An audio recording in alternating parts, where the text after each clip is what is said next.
যান দুর্ঘটনায় গুরুতর আহত দুই মহিলা। ঘটনা অমরপুর উদয়পুর সড়কের থাকছড়া এলাকায়। ঘটনাকে ঘিরে মুখে কুলুপ এঁটেছে পুলিশ।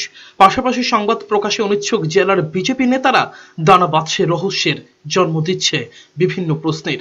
ঘটনার বিবরণে জানা যায়, মঙ্গলবার বিকেল 5টায় একটি নাম্বারবিহীন সেলেরিও গাড়ি অমরপুর থেকে উদয়পুর যাওয়ার পথে থাকছড়া এলাকায় ইটভাটার নিকট একটি গাছের সাথে ধাক্কা লাগে। এতে গাড়িতে থাকা দুইজন মহিলা যাত্রী পারমিতা নন্দী ও দীপন্তী নন্দী গুরুতর আহত হয়।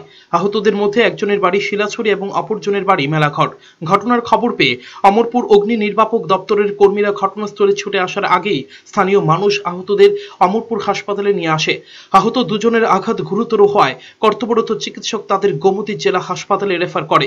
গাড়ির চালক ঘটনাস্থল থেকে পালিয়ে যায়। কিন্তু সিটি স্ক্যান করার পর বাকিটা জানা যাবে। তার নাম তো জানতে পারছেন না? নাম হলো পারমিতা নন্দী, আর একজনের নাম দীপেন্দ্র নন্দী। দুর্ঘটনাগ্রস্ত গাড়িটি বর্তমানে অমরপুর থানার হেফাজতে থাকলেও দুর্ঘটনার বিষয়ে থানাবাবুরা কিছুই বলতে চাইছে না।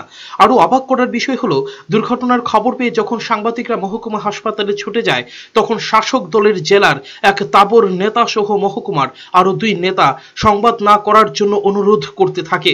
কিন্তু প্রশ্ন হচ্ছে, কেন এই অনুরোধ? তাহলে কি এই দুর্ঘটনার পেছনে অন্য কোনো রহস্য লুকিয়ে আছে? আর যারা দুর্ঘটনার কবলে পড়েছে তারা কেউই অমরপুরের না, তাহলে নেতাবাবুরা কেন এই দুর্ঘটনার সংবাদটি আড়াল করতে চাইছে? তাহলে কি বলা যায় না এই দুর্ঘটনার সাথেও কোনো স্বার্থ জড়িয়ে আছে ওই নেতাবাবুদের? বিভিন্ন প্রশ্নের জন্ম দিচ্ছে এই দুর্ঘটনা। ব্যুরো রিপোর্ট, চ্যানেল 3 রাত।